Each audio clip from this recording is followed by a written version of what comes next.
Yeah, today we'll be looking at data wrangling. And of course, the class for today will also span through the class for next week. So I am here today. I'll still be the one to be taking the class next week. So we'll be basically looking at data wrangling across the two classes. Like I said, I think I should remind us of what we did last week for the purpose of those of us who possibly didn't have given time for refreshing came in for today's class. Last week we looked at what data frames are about. We looked at factors. We looked at data set from Excel into R, and I think it was very clear to everyone that was present. We also looked at how to handle missing values. After that, we went into generation of sequences. Okay, we're still going to look at a bit of how to handle missing values, only that we're going to do more than that, especially when we are talking about data cleaning specifically. And so today, we will be looking at these four subtopics. And the first one is basic data cleaning. And the second one is indexing and subsetting. After that, we'll look at summarizing based on qualitative attributes. And of course, afterwards, we'll go to pre-processing task and the pipe operators. Yeah. So we will do that here. So I think we should just start, or maybe can someone help us do okay, that may not be necessary. I think we should just go straight into today's class. I was going to say if there's anyone who possibly just like some feedback from the last class, if it's possible. But I think yeah, that may not be necessary given the fact that we really don't have time. So let me go straight into the topic of the day. So today we'll be looking at data cleaning specifically, but I just want us to have an understanding of what the umbrella topic that we'll be discussing between now and next week, which is data wrangling. What is data wrangling? Yeah, data wrangling is basically the process of converting and mapping raw data and getting it ready for analysis. The process of converting and marking raw data and getting it ready for analysis. That is basically what data wrangling is all about. That is exactly what data. You do not want to just start your analysis. You want to do some background works. You want to do some processing of the data, and the processing of the data entails that you do some converting of your data. For example, your data may not necessarily be at the level that you want it to be, the level of measurement or the type of data. We have different types of data, from character to integers to I will call continuous, double, factor, numeric, and the likes. So it's by the time you are presented with a raw data will come in different formats that may not necessarily be in the format that is good enough to go into your data analysis. And so you want to do some converting in order to ensure that your data is in the most appropriate format that it should be before it goes into analysis. So that's the converting part of that definition. You also want to do some mapping. Yeah, you want to just do some mapping to have a feel, to have an overview of your distribution, for example. Perhaps along the line, you will be able to get some insight as to whether you have some outliers or maybe some inconsistent entries, things like that. You want to see whether there are some things that are not really the way they are supposed to be in the entries, and so you want to do some mapping, and so that you have an understanding of what exactly the next steps you are expected to take in order to position the data in such a way that will be appropriate for your data analysis. So then you, of course, everything essentially is to get your data ready for analysis, such that by the time your data is set, by the time you have done data wrangling, is as good as is positioned, okay, to go straight into data analysis. We are going to discuss so much around getting your data ready for analysis, depending on which data scenario we are dealing with and what purpose we want to achieve with different data scenarios that we may be dealing with. We'll be talking more about all of this as time goes by. Now, it's also defined as the process of collecting raw data, cleaning it, mapping it, and storing it in a useful format. And so essentially, that means cleaning is an essential part of your data wrangling exercise, of your data wrangling activity. So cleaning is like an integral part, and that's why today's class is dedicating a large chunk of the time to look at what exactly data cleaning is about. Are we together, please? Hello, everyone. Yes. Oh, okay. Yes, we are together. Okay, that's great. Yeah, that's great. So, Right. yes, I think, yeah, let's just move to what data cleaning is about. Like I hinted I hinted during Hello, the sir. when I Please, can was. you speak a little bit louder? I can't hear you at all. I'm just struggling to hear, please. Oh, okay. Is that the case with everyone? No. Okay. No, I think it's the audio. Okay. No, Okay. you're right there. Highest volume. Check the volume of your system or your phone. I'm on the highest volume. Maybe you should use an earpiece. Okay. So, because you can Okay. hear You may want to use your earpiece, because I think I don't think there should be an issue with my audio. I think everything looks good from my hand here. So now, data cleaning. What's data cleaning? Like I said, it's a small component of data wrangling. Data wrangling is a big exercise. It's a big data processing exercise. So data cleaning is just like a small component, and of course, as small as it is, if it's not well done, it can mess up a whole project, a research, if it's not well done, and it just goes straight into your data analysis without doing data cleaning. So it's a small but important component of data wrangling, and it is defined as the process of identifying, correcting, removing inaccurate raw data for data analysis.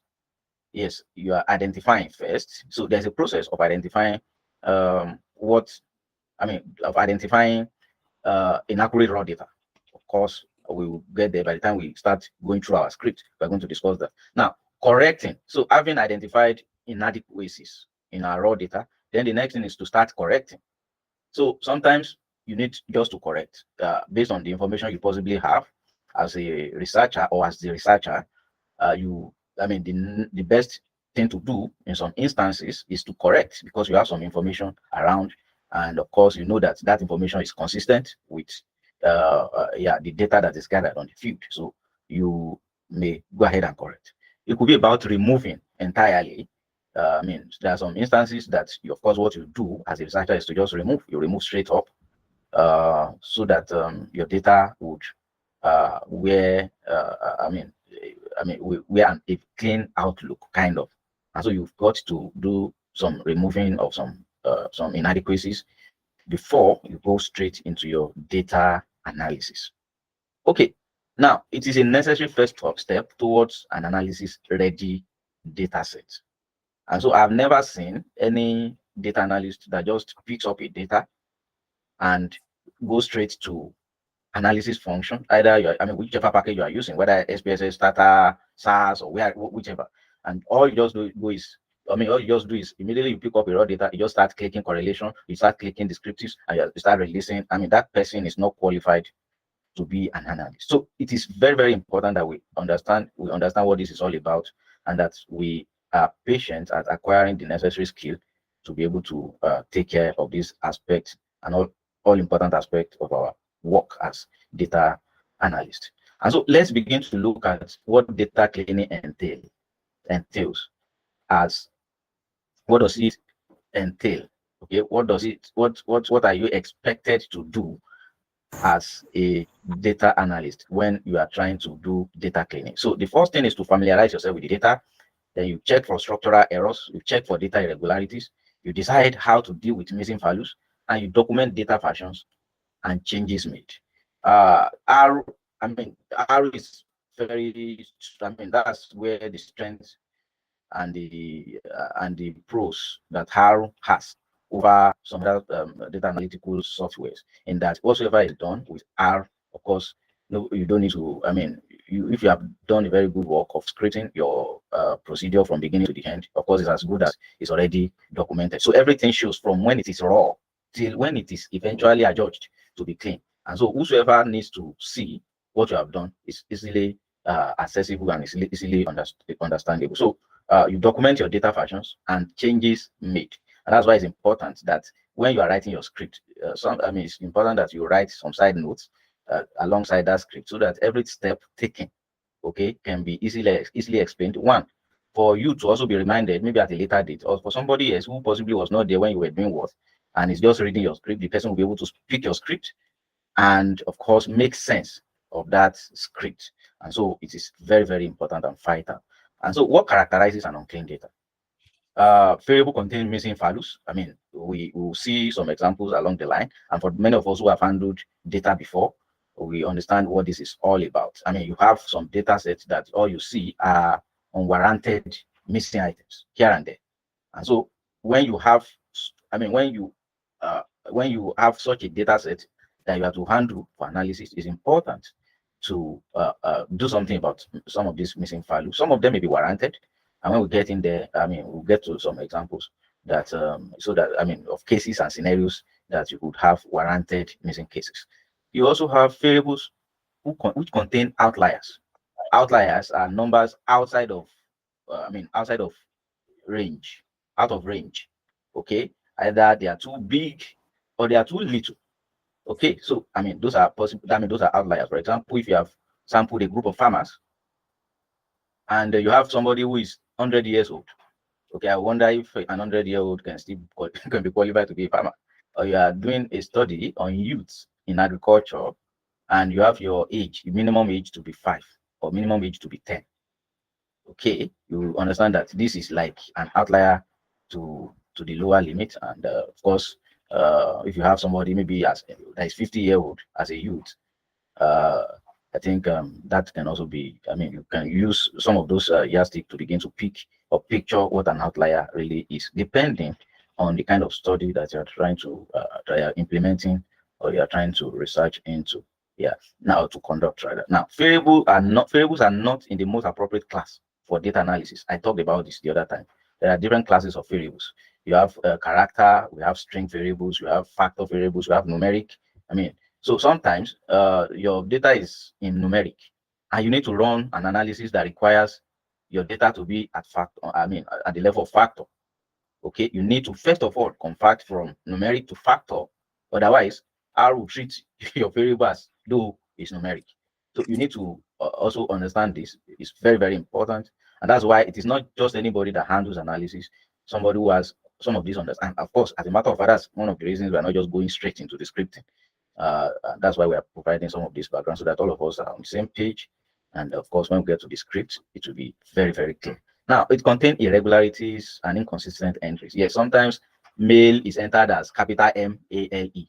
In another case, it's entered as small m-A-L-E. Okay, lowercase. Sometimes it's entered as M. Another time it's entered as capital M. Another time it's entered as small m. So those are inconsistencies. You need to bring all to the same format of entry before you can progress or proceed to doing some even preliminary analysis, at least. Now, duplication of data. We have some cases where data are actually duplicated. Now, what is a duplicated data?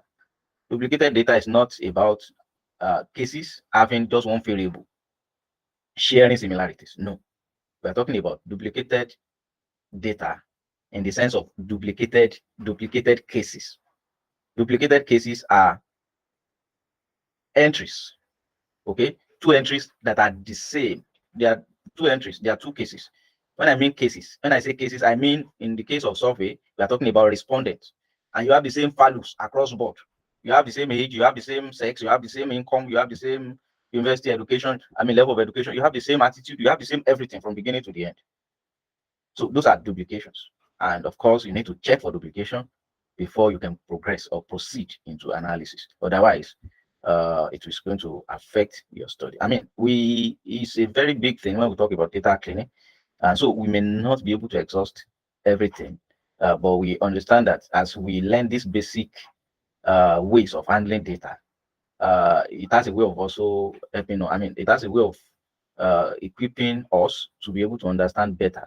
Faster when we are presented with new challenges, and so we can always find our ways around them. Otherwise, we can do data cleaning alone from beginning to the end, because when you are dealing with data, you'll be dealing with different scenarios that requires different approaches, different needs. for data cleaning. So we may not be able to exhaust them all, but we'll do some basic things today, at least to give us an insight of what a clean data looks like. Okay, so yes, I need to introduce this package. We are now used to installing package, loading package to our RStudio. Last week, I think we did some installation of packages. We did some, we library some packages that we made use of. Today, we are going to make use essentially of this very wonderful loaded package, which is called tidyverse. Yes, there are different ways by which R works. R has some pre-installed packages. Yes, pre-installed packages that enables R to perform some certain functions. But because of the way R works, R is such a very dynamic platform that allows different persons, different software experts to develop their different packages, and of course in such a way that is compatible for use in R. And so beyond the pre-installed packages that R makes use of, we also have some packages that are built specifically to achieve some certain tasks in R, among which is this tidyverse. And tidyverse is, like I said, is a very robust package that contains several other packages that you can actually also download on their own. But tidyverse has all of these packages that are also very important, preloaded, that you can make use of in your data cleaning activities. And the first one is your ggplot2. Basically, ggplot2 is what you deploy for graphics. Okay, to just present some preliminary. Of course, ggplot2 is not just limited to preliminary visualization or analysis of some of your data. It's not just about that. Of course, you can do it even by the time your data is already clean. But at this phase of data cleaning, you need to possibly run some box plots. You need to run some line graph. You need to run some, what's it called? To just give an idea of your distribution. And so at that point, it will be easy for you to pick whether there are outliers. Okay, line graph, whether there are outliers or scatter plot. I think scatter plot is very fine for this activity, this exercise. So in order for you to have a feel of the distribution, and decide whether there is a need for you to do something to some outliers, some outlier cases, as the case may be, we have the dplyr, which is a grammar for manipulation. It provides consistent set of verbs that solve the most common manipulation challenges. It's a very deep package as well. We're going to make use of dplyr very, very well as we go by. Now, the table is been described as both lazy and solid. Lazy because it does not do so much, but then it complains more, which forces you to be able to confront problems early. So there is a way it raises alarms so early so that you'll be able to identify there are problems here and there and decide to fix it. Okay, the dplyr, like I said, has different functions. We have the select that helps you to select columns from your data set. If, for example, you have so many data, so many columns, and based on the objective of your study, columns is equivalent of variables. Based on the objective of your study, you're interested in just picking some selected columns. And so this helps you to pick the selected, the columns, the specific columns that are germane, that are relevant to your study, okay, that are consistent with the focus of your work. That's what select is all about. And so you can select as many variables as possible, and you can select also, you can combine select with filtering. What does filtering do? Filtering helps you to filter out certain rows that meet your criteria. For example, you have a data set. By row, we are talking about cases.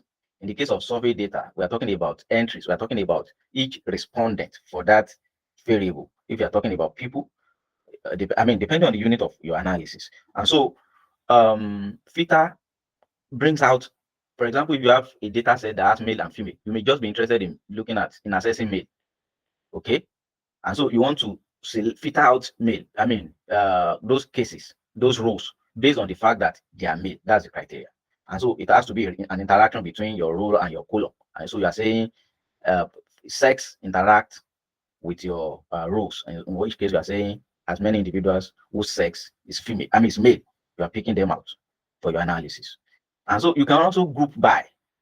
Okay, you can group by certain observations. You can group by certain, especially categorical variables. You want to group by because you want your distribution. You want your summary, for example. You want to summarize based on some certain characteristics. And so it can be grouped by gender, group by region, okay, group by religion, group by country. Okay, so you may want to just have a feel of, okay, what is happening in Nigeria as compared to what is happening in the US as compared with what is happening in Ghana. Okay, you can easily do this using dplyr. Then summarize. You can also summarize. How do you summarize? I mean, I just mentioned summarize. Now you want to summarize the data based on, okay, what's minimum, what's maximum, what's the mean, what's the standard deviation, I mean, some of these key characteristic of the data that you want people to, I mean, you want to just see as a researcher, you want to or you want to present as even as a result. Okay, you can also arrange, you can join, you can mutate. When you mutate, what you are doing is you either creating a new column, or you are overwriting an existing column. Okay, for those of us who have been using some packages before, you have that function in SPSS whereby you be asked to recode into new variable, or you are asked to recode, you want SPSS to recode into new variable, or you want it to recode into the same variable, in which case you are overwriting that variable. Okay, so that is what this part talks about. Okay, I'm doing so much of talking. Don't worry, I want us to get this background way. By the time if we are able to sync, I mean, we're able to understand this as well as possible, it will be easy for us to just move straight. By the time we get to our script, I don't think it will be an issue understanding the language we are speaking. You don't want me to start showing you your script, I mean the script where some of these symbols are written and you're asking questions. What is the meaning of this? Sometimes you're even struggling to find percent and greater than sign and the second percent. Sometimes it may be, yeah, but there's a way you easily do that. Now we go to pipe operator. Pipe operator is like a command in R. What does pipe operator do? What pipe operator does is to pipe in different statements. I mean, you are executing different statements, like 2, 3, 4, 5 statements at the same time. You are loading them, you are chaining them, you are joining them together in such a way that you are saying the input, I mean the output of an earlier statement becomes the input of the second. Then the output of the second becomes the input of the third, till you get to the last statement, till you get to the last command. The easy way to pick the understanding, or to pick how to see or how to understand pipe operator, is to replace it with the word then. Okay, you are saying do this, then do this, then do this. Okay, let me give this example. Okay, just like I'm telling my wife, please go to the kitchen, get a cup, then get a cup of water, I mean get some water inside the cup and bring it. So what I expect her to bring is a cup filled with water. Okay, that's exactly what pipe operator does. It's like a chain of statement, a chain of command, in which the output of one, okay, is made use of as an input in the next statement. And so the easy way to write pipe operator is shift, control, and M. All of these 3 buttons pressed together, you have your pipe operator coming out. I mean, you cannot do that in a PowerPoint like this. You can, by the time you get your R Studio, that's when that becomes very active. I want to give us an example of pipe operator. Okay, I'm moving to the R Studio now gradually. Are we together, please? Yes, sir. Yes, we are together, sir. Yes, Okay. together. Okay, yeah. So I want to demonstrate with pipe operator so that we have an understanding of what I've explained. Now you have this data set built into R. Okay, this data set built into R. I'm pasting it on my console because I don't need it. I just want to use it as an example. So you have iris, which is your data set. Okay, before I even go into that, let me bring in iris. Okay, this is iris. Okay, this is the data set. It's built into R. Okay, you have these entries. Then you have the separ length, separ width, petal length, petal width, and species. Those are the variables. Of course, you can DIM, okay, iris, to be able to know how many entries and how many variables. We have 5 variables and 150 entries, but that's not where I'm going. I want to show us how pipe operator works. Now you have this pipe operator here, okay, and what you are saying, what the command you are giving R is that, okay, go into iris, that's the data frame. After that, then go into iris, then subset separ length that is greater than 5. separ length that is greater than 5. You see, separ length is here and is measured continuously. It's measured at continuous level, separ length. And so you are interested in R, giving you separ length greater than 5. And so R will give you simply just that. So everything that you have in R is greater than, I mean, in that column, it's not greater than 5. So that's what R does.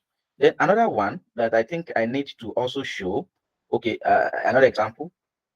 We may not bother about the codes. I'm using that to just dive home my point to be able to bring, I mean, to have you also understand exactly what we're talking about. Now, what we have done here is to just read, yeah, R, you said R, then subset separ length of greater than 5. Then after that, you aggregate species, okay, by their means. All the species by their means. By aggregation, we mean, I mean, you mean exactly across all the variables, So by the time you do that, you have something like this, which is different. So by species, we have setosa, we have fascicolor, we have vaginica rather. And so you have for separ length, for separ width, for petal width, and for petal width. So what you have done is to chain. You said, okay, pick those elements within this data set whose separ length are greater than 5. Of course, you know that also picks every other entry. Okay, but the only criteria for other entry is that all the other entry that come must be those entry, okay, that have separ length of greater than 5. And so that's why we have other variables coming alongside it. And you are saying after that, then you do an aggregation of the mean of all the variables there, and that is what R has brought. Okay, so at this point, I think we should now go to our script. Before I go to the script, I want to ask if there's anybody who has any question before we go into the script. Is there any part of my explanation that possibly was not very clear? Okay. Well, sir, can I Okay. talk? Yes, you can, please. Okay, yes, please. This piping, it seems similar to a previous lecture where we were told about the dollar sign or something. I don't know. Can you differentiate between the two? Okay, the dollar sign is just what you use to index variables. You index variables. Let me demonstrate one for you. Okay, you know, for every data set you are dealing with, you have a name to it. Of course, you name it. You give it a name. For example, we have iris. Okay, and you are interested in there is a variable under iris. You are interested in, you know, it has brought all the variables under iris for me to pick one. So when you are indexing, is when you use dollar sign.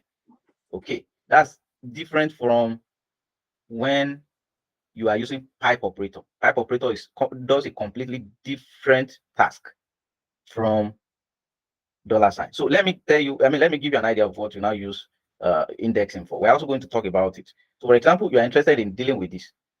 Okay, you can see these are all the entries in your separ length. Your separ length is located inside iris, which is your data frame. Okay, so that is what you use dollar sign for.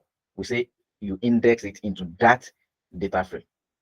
Okay, for example, you may want to say, okay, unique iris, you index separ length. Okay, so what this has just given you is all the entries inside your separ length as a variable inside that is located in iris. It's different from your pipe operator. Did I answer that question? Okay. Yes, I did. Thank you. Okay, yeah, good. Okay, let's continue. Our time is gone. I never knew the time will be so fast like this. Okay, but we still see. Can I ask a question? Okay, yes, you can go ahead, please. Okay, thank you, sir. Just a follow-up question on what the other person asked. I want to make a clarification that can we say that when we use data operator, like you demonstrated, it took the other parameters that along that that condition we give during the operation. And can we say that that's the difference in type operator and use the dollar sign? That means dollar sign will just take care of the paper length alone, but the type operator will take care of every other thing alongside the data set. Will that be correct? Sorry, maybe it's your network. I could just pick. I mean, I couldn't connect those words to make sense. Okay, I think it's better now. Okay, all right. So what I was saying was that it's a follow-up question on what the other person said. Now, can we say that the pipe operator is what when we use it for a particular column, it can affect the other columns in the data set, and the one with the dollar sign that called indexing, it's only take care of the column we are selecting. Can we say that is correct? Yeah, I think I'm trying to pick to get to understand the question, but just let me answer it the way I think I understand it. Maybe going over my explanation would possibly throw in some more light. Now, what I said of pipe operator is that you use it to to chain, to connect different statements, different commands. Okay, when you are doing different commands, you are doing more than working across different rows, different columns. No, you are doing far more than that. You can use it to mutate, you can use it to filter, you can use it to order, you can use it to do all manner of things. It's not limited to, okay, one is more than one column and the other is just one column. Okay. Now, but for indexing, for your dollar sign, anytime you index using, you index a particular variable that is located inside a particular data frame. Okay, and of course, the only reason you want to index is possibly you want to maybe just have a feel of what is entered in that column, or you want to give some command. Maybe you want to rename, for example, that column, or you just want to see the entries, or you want to see the entries to decide whatsoever you want to do with it. Yeah, I think that's just about it. Yeah, I don't know if I've answered the question. Yes, I think there's more clarification on that. Okay, thank you. Okay, yeah, thank you so much. So now, library tidy fast, because what we're going to be doing, like I gave us a background, will depend so much on many packages that are loaded, especially the tidy fast that are loaded in our R. And so, what will be the data set we'll be looking at is also contained in R. It's called stores. Stores. And so we can just do that. Yes, the first thing you want to do, the first set of things you want to do is, we have started data cleaning now. So the first set of things you want to have a feel of what data set you are dealing with. You want to have an overview. Yeah, another thing is you can view, use the view function. Okay, when you view, this is what you have. You have something like this. Okay, it's a large data set, and of course you will all agree with me that we have some NAs, we have some variables with NAs. Okay, and so when you are presented a data set, it's likely you have something like this to work with, and so that's clear. And in some instances, you have a clear understanding of the columns you want to be dealing with. And so all you just want to do is to handle some specific columns, but at least you have an understanding of this. And so by the time you look at your data, you understand, okay, for example, my hair color, there are some missing items there. The eye color, are there missing items? You want to see it. Okay, if, for example, you need your eye color, you can say, okay, let me see the entry. No, okay, let me see the entries inside eye color. So store was $sign eye color. Okay, so these are the entries inside that variable eye color. These are the entries. These are all the entries. Okay, now with what we've seen, there is no NA. There is no NA there at all. There's not available. So let's look at air color. Sometimes your data set can be as large as you may not even be able to see whether or not there is NA. And so you need to do some of this, give some of these commands to be able to have an understanding. Okay, let's go to air color. Okay, unique air column. Store was $sign a column. Okay, so we have any. That means there are some missing variables in that data set. Okay, we are beginning to see what we're expected to do. Then sometimes you need to do your str, that's like structure of the data set, or you have a glimpse. Glimpse function is also a very essential tool to have an understanding of your data. For example, the glimpse function has been present not just the content of your data, of your variables, the entries to each of your variables, but also giving us the class of the variables. For example, you have this as character, you have this as integer, you have this as DBL, because it's double, because it contains numbers with fractional part. So you have one to the left and the other to the right. So it's calls it's double. Then you have list type of variables. And so you want to look at this and understand, okay, do I want my height as integer? Do I want my sex as character or factor? Do I want my gender as character or factor? You can do that. I mean, when you have this understanding, then you'll be able to now say, okay, I need to convert sex from character to factor. I need to convert gender, which is character, also to factor. So that's what this helps you to do. Okay, so let's go on. We may not. Yes, I think the other ones are just repetition there. Now, like I said, you want to convert your sex or your gender to character.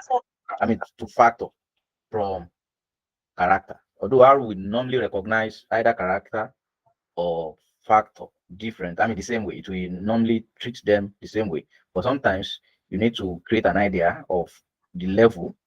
Okay, for example, you need to enter some variables as not as at nominal level. You want to give an idea that okay, one is better than the other. So you want to say 1 for one and 2 for the other.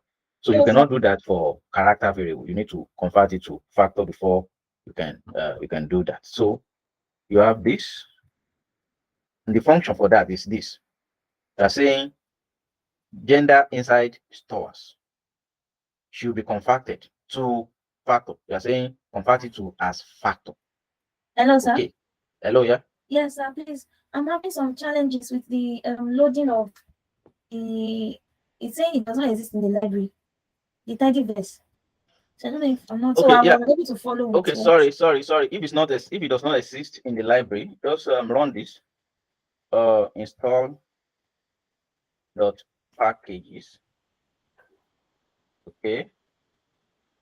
Then tidy fast. Then you run. It's run. It will run. If it's not, if it does not, yeah. So please type it the exact way I've typed it. If you don't put the colon inside, and if you don't put it inside the colon, it will not run. So thank you for that, calling my attention to that. I needed to have asked everyone to install it, but it doesn't take so much time to install. So just click that. After you must have installed, then you can now run library. And so what we are saying here, we're on line 48. What we are saying here is locate stores, gender inside stores, and make it a factor variable from a character variable. Okay, so that is exactly what you are saying. And so we run this. By the time you run that, it becomes a factor. You want to see whether that has been affected by checking for the class again. It used to be factor, it used to be character. Then after running that command, you want to check with this function, class. Class is a function. Then you index your gender inside your variable. Okay. My sincere apologies. I think I've been using a wrong script. Okay, but nothing is wrong yet. Nothing has gone wrong yet. Nothing has gone wrong yet. So I think it is at this point that the difference starts. So far, what we have done is still in order. And so let's go to missing data. How we now are expected to treat missing data. Now, if you have a numeric variable like height in our stores data that has not available entries, that is missing entries, NA entries, and you run, it will not run. It will just give you this. Okay. But it tells you simply that something is missing. I mean, there's something is wrong with that data set. If it's giving you NA, when you are saying it should give you the mean, this is the mean, this is the command, this is the function for generating the mean of a numeric variable. Our numeric variable is here. And so you want summary, you want to have an idea of what is contained in that variable, why it will produce just NA. And so at this point, we understand that our minimum is this, our first quarter is this, our median is this, our mean is this, our third quartile is this, then our maximum is this, our maximum value is this. And we have how many NAs? We have about 6 NAs. Okay. And so that's one way of checking for missing data. You can also check for missing data using other options. You can use unique to check missing data for each of the variables. We are doing this for all the 3 variables. Okay, height, height, skin color, and eye color. Okay, I want to believe we are moving. Now, one of the options, okay, one of the options to treating missing variables is to omit the NA. You want to ask R to omit the NAs. Okay, and what that simply means is you run and you are saying every missing value in that data set should be omitted. And so what it means is, it's not just when you say you should omit it, that means that for every case, even if it's just missing one missing value in that case, it will knock it off. And so that case will be deleted completely from that data set. That is exactly what it means. And so, for example, if you have 1,000 cases, 1,000 entries, 1,000 respondents, okay, and you have sex, age, religion as your variables, in each of the columns, okay, and age has 10 missing variables, missing entries, and sex also has 10 missing entries. Okay, it is for example, if it's not within the same row that those missing cases are located, that means you have 20 cases that are affected. And you now put religion. Religion also has another 10 cases that possibly fall within where age and sex have their missing cases located, and all the 10 fall within. Okay, that means how many missing cases are you having in that data set? I want somebody to answer me if you are following. We still have 20, sir. 20. We have 20. That's a very good one. Yes, sir. So we have 20. That means if you issue this command, it will give you 1,000 less 20 entries. That means you are going to be given how many entries? 980 entries. That is exactly what this command will do. But you know, as a researcher, you want to just give this command. It's an option, really. It depends on the data scenario, okay? That, like I said at the beginning, that informs you which type of command, which type of option of treating your missing item that you want to pick, you want to choose. So it depends. So, but that is what that will do. That means you were possibly not well informed. You just wanted to do a sharp kind of thing, and you say just drop all the missing cases. I don't have time. Okay, but for some researchers, they want to look keenly, variable by variable, to say, okay, as sex, why is it that this missing? I mean, we have these missing cases. Okay, is there a way? I mean, what exactly could be the problem? Okay, and so you want to, based on now the information that you have, begin to decide, okay, I think this is the way I should treat this. I should not just omit. If I omit and omit and omit, I will possibly end up having less number of respondents. So, for example, we had 87 entries. Okay, if you look at our DM for Star Wars, it's about 87 entries and 14 variables. But after running this command, okay, we have about, let me see, we have about 73 variables. That means we have R has dropped about 14 cases from that variable. Okay, but like I said, that's an option. It depends on the data scenario that you are working with per time. Okay, sometimes you have just 3 variables. I just want to no. If I delete, it does not matter so much. So you just look across board and say okay, drop off, and it gives you only cases without missing items. Okay, now let's go to yeah, you can use Star Wars now. I mean, you can use this command to now check the cases that are omitted. You can use this to check the cases that are omitted. Okay, so we are using pipe operators now. Operator now. You are saying Star Wars, then pick Star Wars, then select name, gender, hair color, height. Then filter out incomplete cases. That is cases that are missing. Cases that have missing entries. Sorry, there's something that I didn't explain here. Sorry.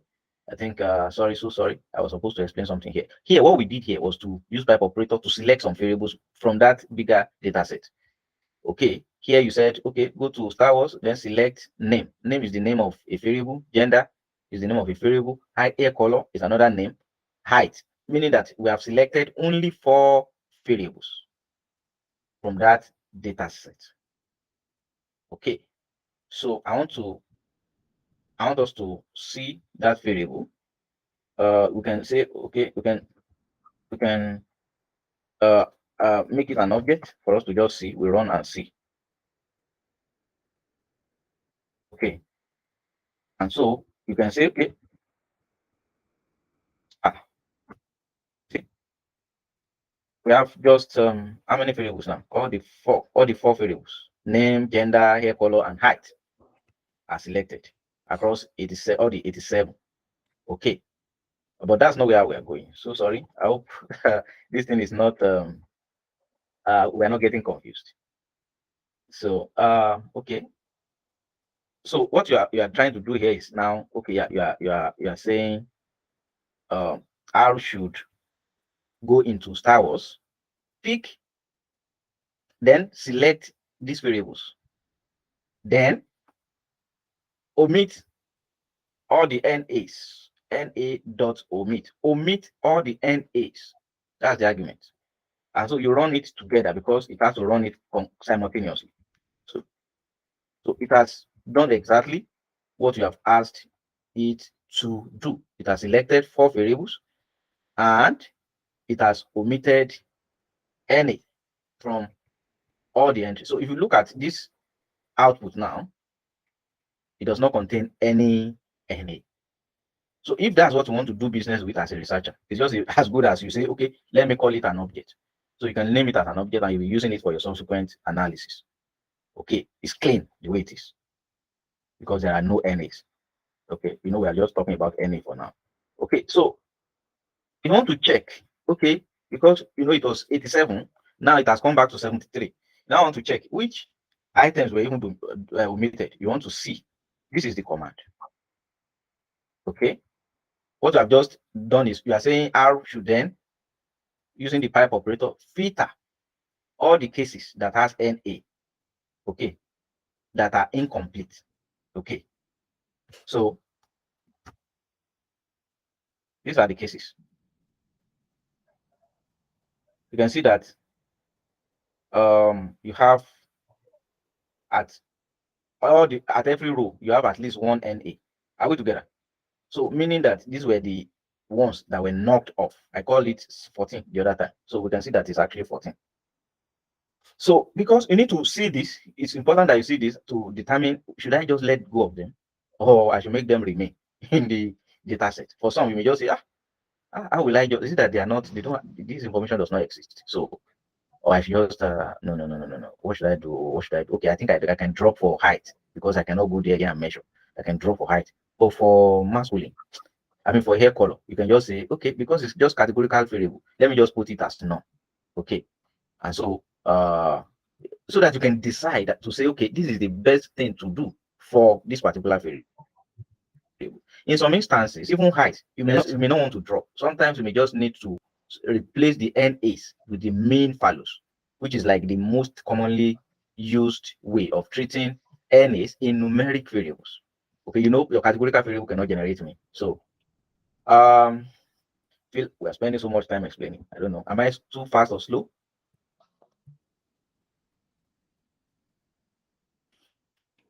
I'm lost. Okay. I think Are we Yes, yes, sir. yes, we are following, sir. We're trying okay? to come up. Okay. Are we being carried along well? Yes, yes, yes. Well, Yeah, Ah, I don't finish. I think I am following what is going on now. okay. Okay. That suggests you got bored when we were looking at the PowerPoint. Okay, it's okay. Yeah, but like I said, it's as important as what we are doing, if not more important. So yeah, so that is exactly what that has done. Okay, now sometimes you may just feel, okay, let me replace the NA with another value. Or no. This is not replacing NA with another value. This is dropping NA for height. Okay, you are dropping NA for height.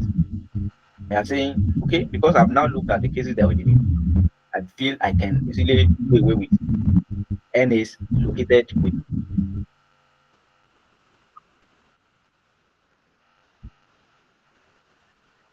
okay. First take height, what we have been doing before now, then drop NA for height. And just say, okay, drop all the NA for height. Then fill. Okay, then just say, then afterwards, fill. That's still yeah, another command. That's the Python. Okay, so you discover that for only height, all the NAs have been dropped. Okay, but then you still have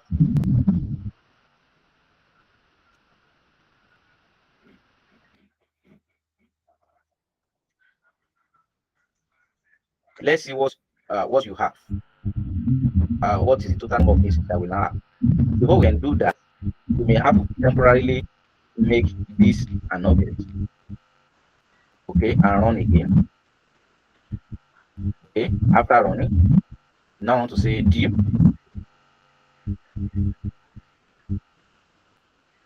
Okay.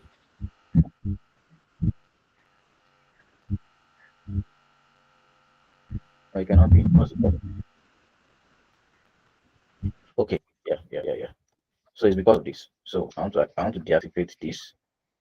So you're saying okay, then run. Okay, so that means when you dropped NA only for height, we have 81 cases. So that means, of course, you now have more cases than when you drop all the NAs across the entire data set. At least you now possibly, I think we have been able to gain about that's about I think 7. Okay, because the earlier one gave us what's it called 74. So you have 7. So you can now say, okay, instead of dropping NA for what's it called? Instead of dropping NA for my air color, I would rather make it none because you know it's categorical variable. So I would rather make it none.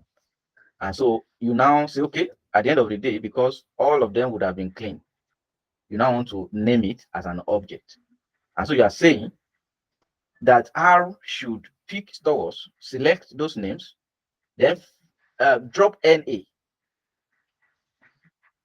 inside height and mutate air color. When you mutate, what you are doing is you are either creating an additional variable from an existing variable or you are overwriting that variable.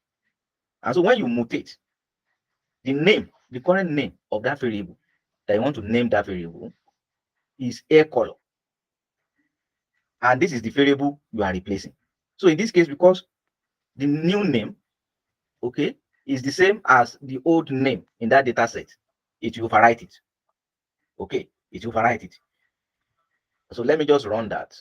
You know, I deactivated this. I didn't want to confuse you with this. So that was why I deactivated it. Otherwise, this was going to give you a completely, because it's going to give you an incomplete cases. But I think it's better I deactivated it because what we're trying to achieve is data clean. So if I am to bring in this now, it will bring some element of, I mean, some measure of confusion, and I will not want that to happen. So you stores, you name it as an object. Like I said, it's not a clean data. So we have named it stores clean.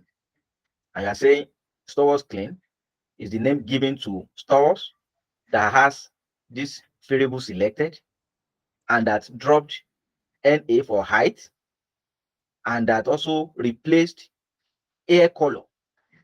Okay, which responses are NA with none?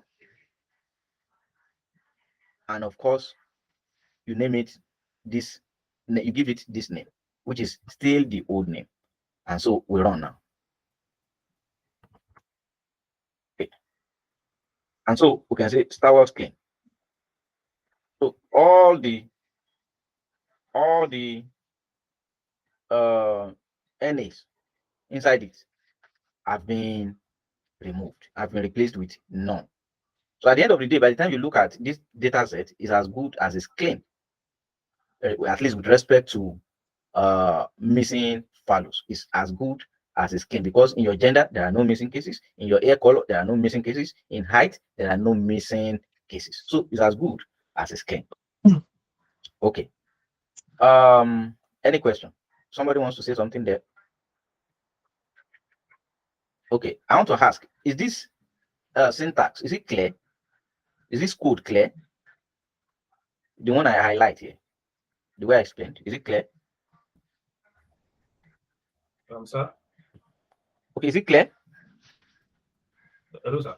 Well, Hello, I think yes. it's clear, sir. It's clear, sir. Okay, so okay, yeah, somebody else is trying to say something. Yes, sir. When you dropped the height, when you drop for the height, did it replace the missing data in the height with the means, or I didn't actually get what it did? No, I did not. At this level, I did not replace with what I did for what the method I used for height in this step is to remove NAs for height, because I feel as a researcher or as the researcher, it's not ideal for me perhaps to replace the NAs with the mean. Fine, that's I mean that explanation may not be very applicable to this scenario, but there are instances where even you don't want to replace your missing values with your mean. You feel the best thing for you to do as the researcher is to drop them off. Yes, So sir, this but I would like to be clear on something. okay. If we have NA on a row, Mm. and if you try to omit the NA, it deletes that row completely, irrespective of other variables on that row. That's if you are yes, if you are deleting, if you are removing, if you are dropping the NA.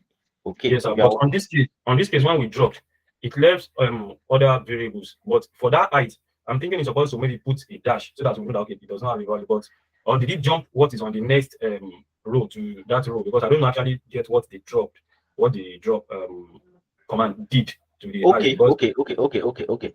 So what the drop command did was that it dropped all the cases. It dropped all the cases where in height that were missing. Do you get it? It dropped all the cases in height that has missing values. So what we did here was to just single out height and say, okay, drop NAs. You know, when we were dealing with the earlier example that I gave, where what you just do is you just look across board and say, okay, omit. It will omit, and of course, irrespective of wherever. And so what you have instructed how to do is for those cases that has height as missing, drop them. Do you get it? Did you now replace it with something, or it just delete that cell? It just deleted that row. It just deleted that row, and that's why we have it reducing from 87. It deleted the rows. It deleted the rows, but for others, it left them. Yes, because we singled out only height. Okay, I get that. We singled out only height. We didn't touch the other variable, hair color. Do you get it now? Yes. Okay. And that's why it could come up. Okay. Does it mean that the sample size will be reduced? Yes, I said that. It reduced. Yes, because you deleted the rows of the NA for height. You just deleted the NA for height, the rows. So, but for others, because I think the height has the highest number of NA. Yes. So you just deleted the rows. Yes. It has I think about I can't remember now. Okay, I think 6. I just want to imply the client. declared or something. Skywalker. Now here we have gender masculine, hair color blonde. Then let's say, for example, you for those for that goal of height is plus 171. I mean, if we said it should meet NA that it should meet height with NA, it means that one, the one that falls below number 2, we move up to number 1, right? Okay, No, so if you if you delete all of it, you'll be left with two row leaving with just two rows, because if you have 173 of NA for height, and you have a data set of 180 observations, that means you'll be left with only 7 rows. You've deleted 173. So if you just delete the height, so you only be able to just few data. so the, Okay. okay, so that's that, please. Yes, thank you. Okay, right. I think we just move on, please. Time is going. Okay, so yes, you can also decide to remove NA. Yeah, to remove NA. Okay, I think I've done that. Yes, you can decide to remove it from. Okay, I've done that. Okay. Yes, you can replace your NA with mean for all numeric variables. You want to replace your NA with mean. Okay. Okay. In line 88, you can replace your NA in any identified column with mean, and this is the code. You say, okay, look into stores, then you mutate and you say replace all NA in height with mean. Then NA dot remove is true. Okay. So what you are saying here is it should mutate. How should mutate? Okay. And name the new variable height, which is also the name of the whole name of that same variable. And you are saying the new variable now should have all the NAs replaced with height. I mean with the mean value. And if you run it, it will give you a different it will give you what's it called? The height without any missing variable. If you we didn't create it as an object. If you view it as an object, you discover that your height is devoid of any missing variable. What you have done is you have singled out height and you have said, okay, replace all the missing item inside height with NA. Now, after that, you can also decide to say, okay, for every numeric variable inside my data set, every numeric variable, the sepal length, the peta width, the whatsoever, all of them. If you are dealing with survey data, age, years of experience, maybe household size, all of them. Look at all the numeric variables inside my data set and all the missing items, all the missing entries. Replace it with the mean, the calculated mean of that column. And so that is what this does. So it will just go through the entire data set, pick all the numeric items, and replace the missing items with any. Okay, something's missing here. Okay, I think around 2. Okay, so you see this, and this, they are without missing values. These are numeric variables. Okay, and so I just pick this. I picked height as an example so that we can pick all the elements inside height now. Okay, something is wrong. Okay. Okay, so if you look at it from beginning, okay, yeah, stores height. Okay, what is happening? Okay, unique stores height. Is numeric replace? Okay, the N is still included here. What is happening? Something is happening with the code somewhere. Please, I think we should figure it out. It's the what? This replace.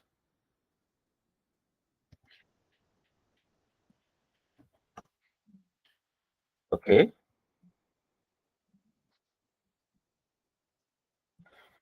Okay, what's happening here? Okay.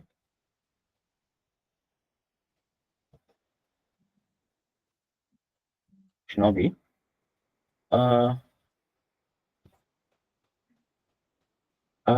What's happening?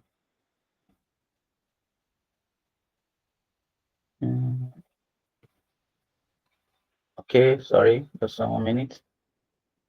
replace NA, yeah, NA. Okay, mutate this NA.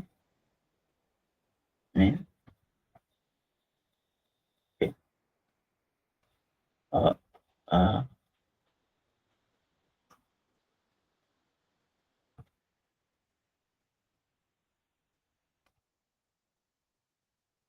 okay, something's wrong. Something's wrong. Okay, sorry, I will figure this out later. Our time is gone. I'll figure it out later. So sorry. Our time is going. So let me just because we have so much to cover. It's just possibly one thing inside the code that is giving us an issue. Okay, so let's go to others. We want to check for outliers. Okay, so sometimes it's the outlier that you need to correct for in your data set, and so you just do that. We need to library this package. If you don't have it, I doubt if all of us have has it, but if you don't have it, just install it. Then you have some.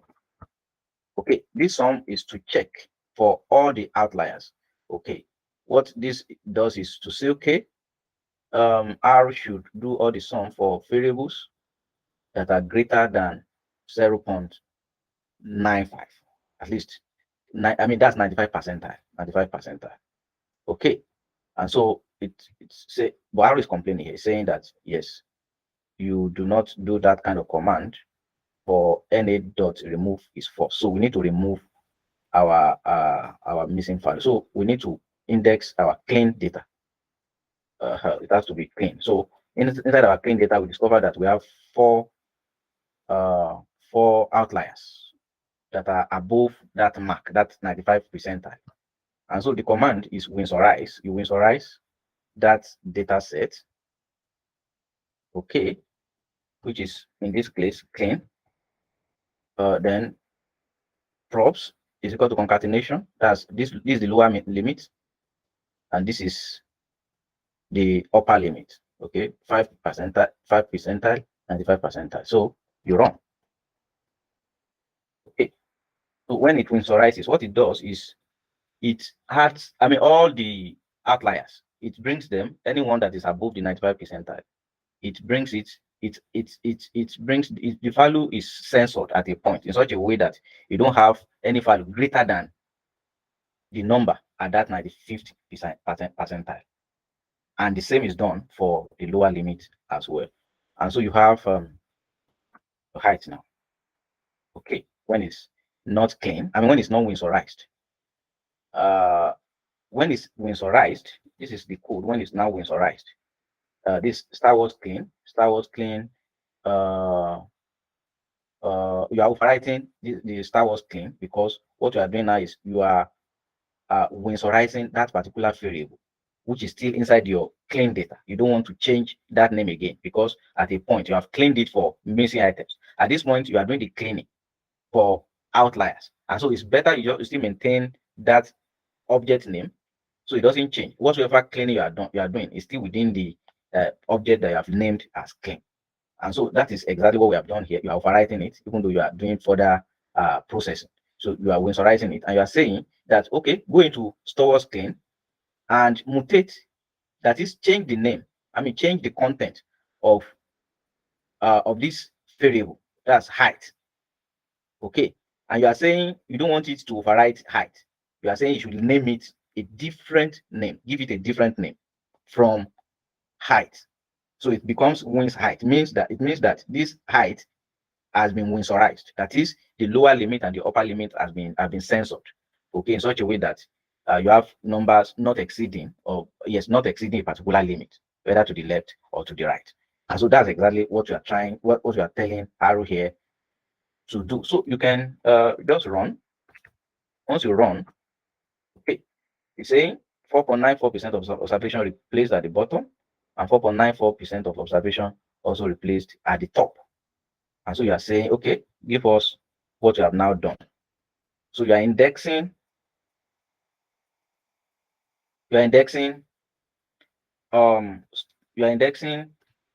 your height, the wins height. You're indexing it into stores clean to give you the variables, and the one that it asked before, the height. So let's see the difference. to see whether some numbers have actually been winsorized. Hello, can you hear me? I'm having an error message after installing the starter. No, it's not starter. Okay, the starter. Okay, error message. Yeah, What's the error? The sum line 103. I tried to run that, then it's giving me error message. Okay, so what you can do is go under tool, install packages. Instead of running under repository, under CRAN, pick the other option. You can pick this. Okay, and run. Let's see if that gives you a different result. I didn't get that information, sir. Please, could you please repeat? Okay, I said go under tools, install packages. Okay, sir. Can you see my screen? Install packages and come under CRAN. That's under here. Pick package archive file instead of repository CRAN. And Okay. let's see if that gives you a different result. So I was saying that we want to check if the outliers have actually been winsorized. So let's look at this. This is a case. This is the way it was before the winsorization. Okay. And so you had 128 for this. Here you had 228 for this. You had 224. That means it has been winsorized from 228 to 224. And that is now what you have in your clean data. But you know, the advantage of this is that you now have both the old name and the new name in the same data set. Sometimes it's just better for you to overwrite, but sometimes for the sake of record, and for the mere fact that yes, you should just feel okay, let me retain the two and see if I can compare in my data set. You may want to just retain the old name. So that was exactly what happened at that point. Yes, you need to also check for duplicates. Duplicate, I explained what we mean by duplicate the other time. Here we are trying to form data frame names, concatenating John, Ade, Shola, and John. The reason they are put in inverted comma here is because they are not numeric variables, they are character variables. And so you want R to recognize them as such. And so age is now numeric. So we're also reading age. And so we are saying, okay, this age and names, bring them together as data frame. And you're saying data frame, names, and age. Okay. And you say team. So here we have names and age as the variables. And we have the entries. The first one is John is 22, Ade is 33, Shola is 44, and John is 22. So you want to check whether you have duplicates in your data set. And the function that you want to use is duplicated. And so just click duplicated in bracket team. So it will tell you, okay, false, meaning that yes, John is unique, Ade is unique, Shola is unique, but second John is a duplicate. Okay, so and that's why it's picking second John that is also 22. You know, it will not have picked it as duplicate if it's just John here, and this place is possibly 21. So it will pick it because it's the same value. Okay, you know, the other time when I was explaining duplicates, I said it has to be the same across as many variables as you have in your data set. All the entries are the same. That's what we refer to as duplicates. And so you check for duplicate and you are saying, okay, I'm interested in only teams that are not duplicated. And so you are saying team, this bracket, square bracket, okay, that are not duplicated. That's this exclamation sign, not duplicated, team, comma, then all the columns. Okay, so giving you just the three entries. So one John has been deleted because it's like a duplicate of another entry. Okay, so you can make it an object if you like, because you want it clean and you want it clean data. So now you have it changed. Now, if you are using tidy fast and you are using pipe operator, it's simple. You just say team type of operator distinct, okay, type operator, then few. Okay, it's the same way. So I mean that's the command. Sorry, that's the command. There's a mistake somewhere. Okay, so if you want to record, if you want to record your gender, which is masculine and feminine, to 1 and 2, sometimes you want them to appear in level, like I said the other time. Sometimes you just want to make it 1 or 0 because you want to make it like a dummy variable. So you just say, okay, mutate.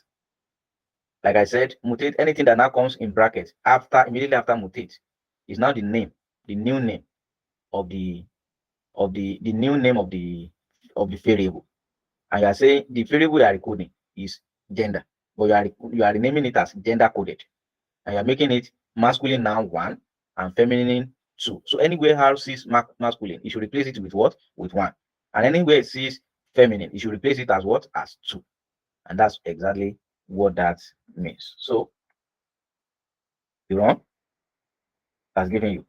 The reason it give you this is because yes, you have mutated in such a manner that you are saying the first name should not be overwritten.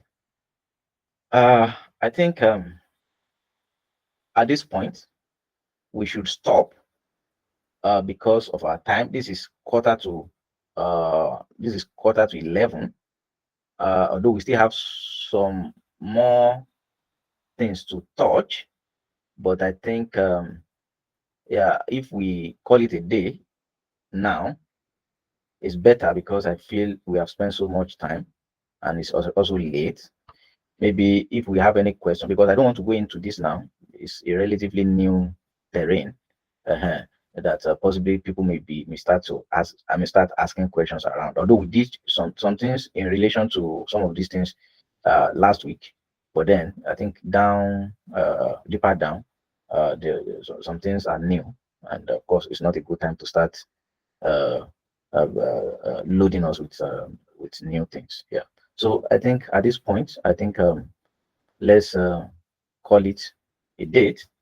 I will continue from where we are stopping now during the next class. So, but at this point, I think I want to welcome questions. Those of us that have just installed RStudio and we want to install some packages, is it that we just follow this instruction again, install the package, the name of what we want to install, and we'll make sure we're on the net automatically to download?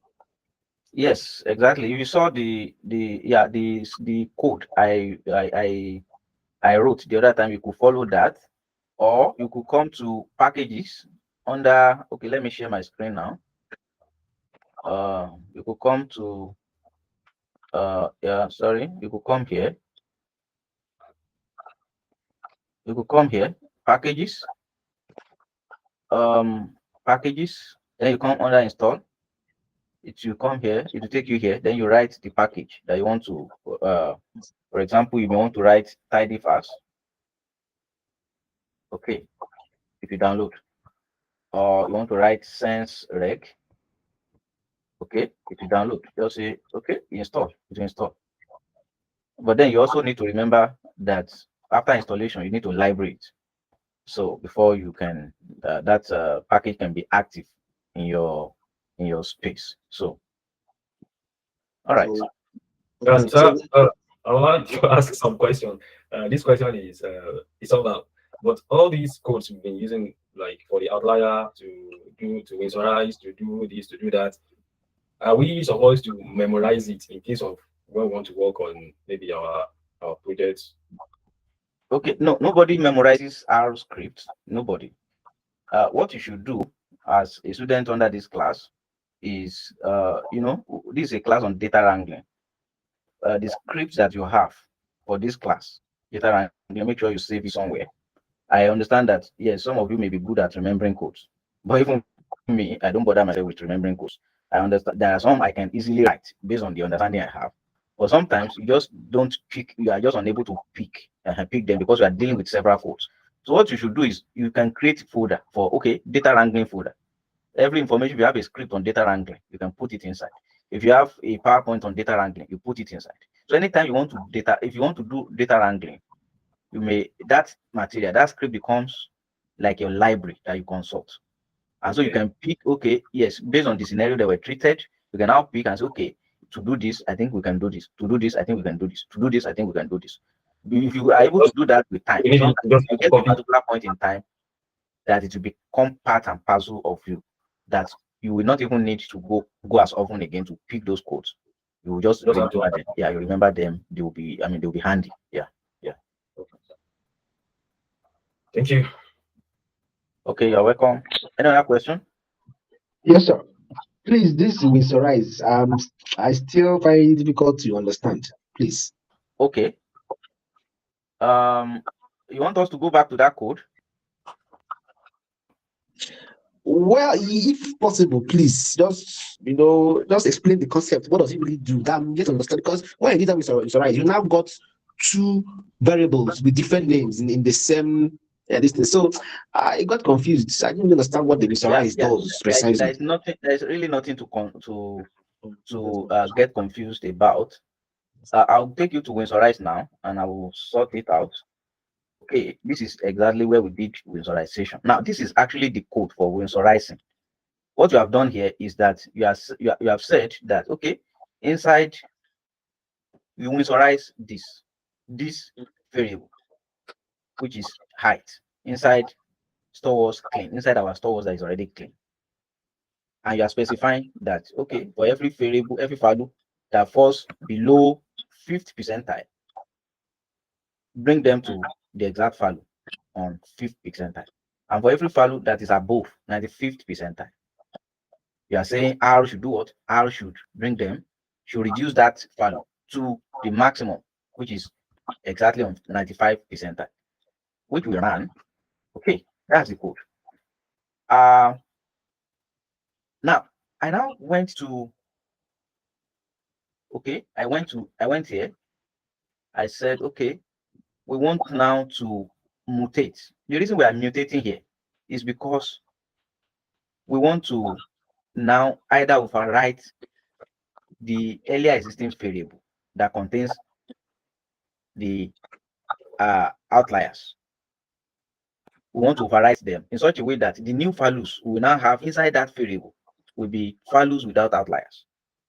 Or we want to create a separate variable of height that is now designated as Windsorized. So in this case, we chose to go by the way of the ladder. Okay, by saying, okay, we want to create a separate variable. That's what mutation. And so in this code, what we have done like several things. And that's what you see your pipe operator doing. We have done several things.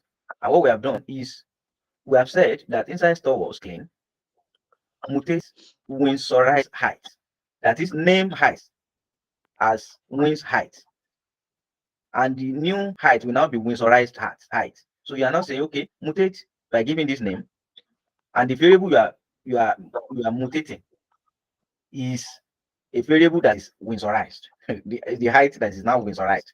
And so you are saying the mutation you are doing is you Windsorize the height inside storewords clean, and you are setting your limit, which is you can also edit this to be 0.1.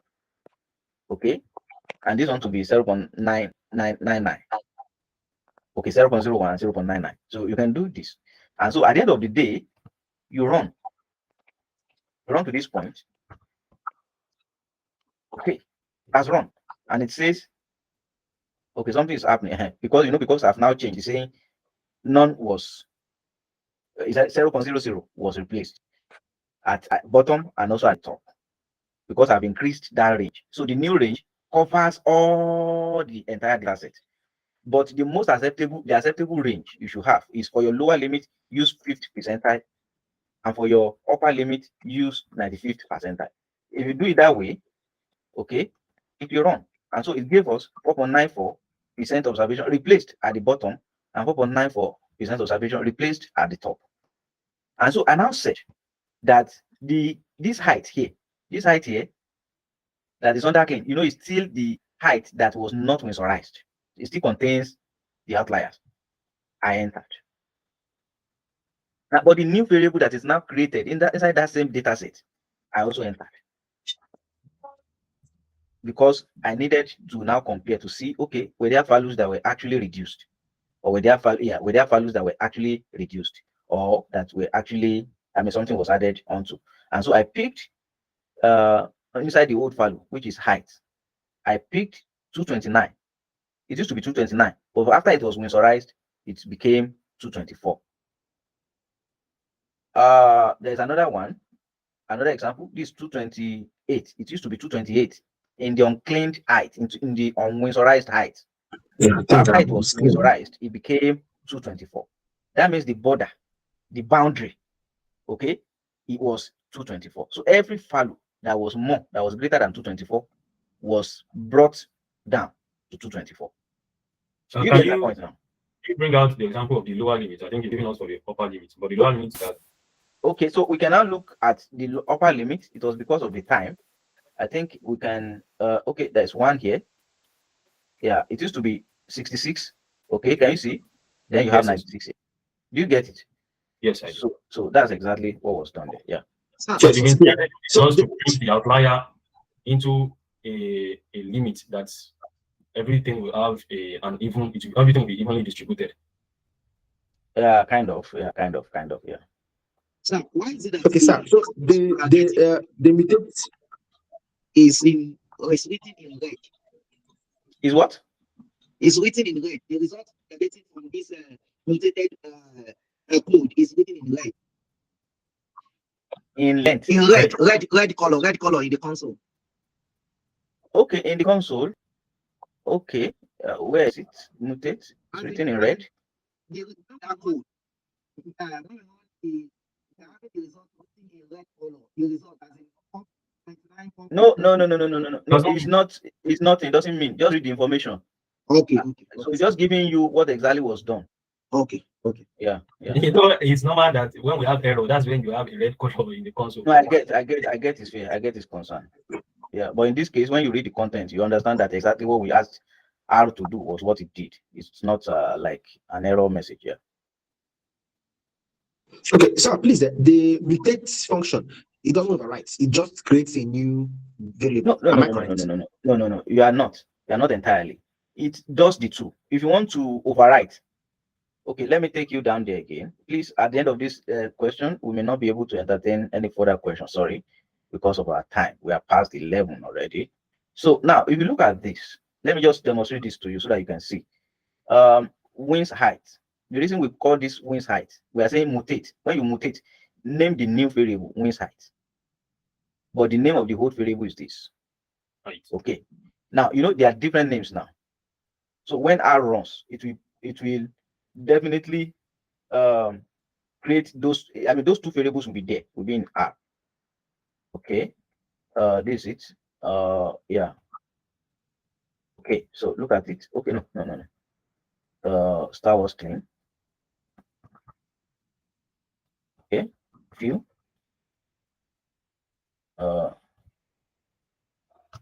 Okay. So look at it. Wings height and height.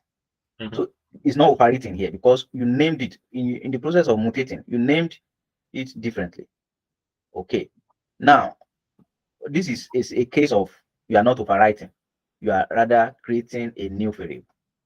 Now, for the other scenario where you want to overwrite, what you simply do is instead of naming it, giving it a different name, you give it the same name as the old name. So when you do that, it will overwrite straight away. And so you have something like this. No, that's an error there. Okay, you have okay, height, mutate height, yes. Initialize, okay. So do not have given. No, I don't agree. So let me do this. Star Wars clean.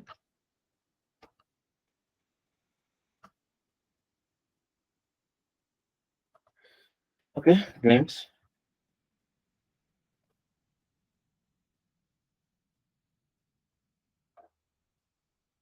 Okay, now don't worry.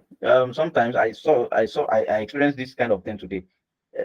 It could be my R that's misbehaving, but that's the way it's done. Let me draw you to another example that I think I did up. Mutate. Okay, look at this place. Here color, here color. Okay, and so you run. If you run, and after running, it gives you only one hair color because what the spelling you have here is the same as the spelling you have here. Now, if you make it another one, another name here, and you now run, okay, it will create, you can see,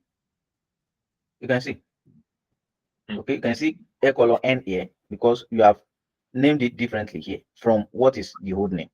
So I wouldn't know what exactly the problem is here. I think I wrote the code correctly. Yeah, sometimes R can be very funny. So it may be that when I maybe shut down my R and bring it back, maybe something is wrong somewhere.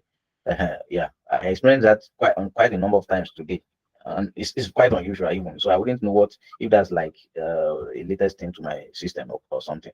So but I will figure it out, and maybe in the next class or something, I will address that part. So on this note, I think it's a convenient time to say I think we've had a good time that together. code that we done that time that is not working, please help us check. Yeah, don't worry. I'll check. I'll go over it again and check. That's something. I mean, that's one interesting part about this class. Sometimes you may even have to wait for like 10 minutes trying to figure out things. Yeah, but that part is my fault. I think I should have come with a clean, I mean, a script that runs so smoothly. But I also feel for the purpose of also making it real, there are some things I feel I could also do in the course of engaging you in the class. So, but nothing is spoiled at all. So, on this note, I want to say a very big thank you to everyone.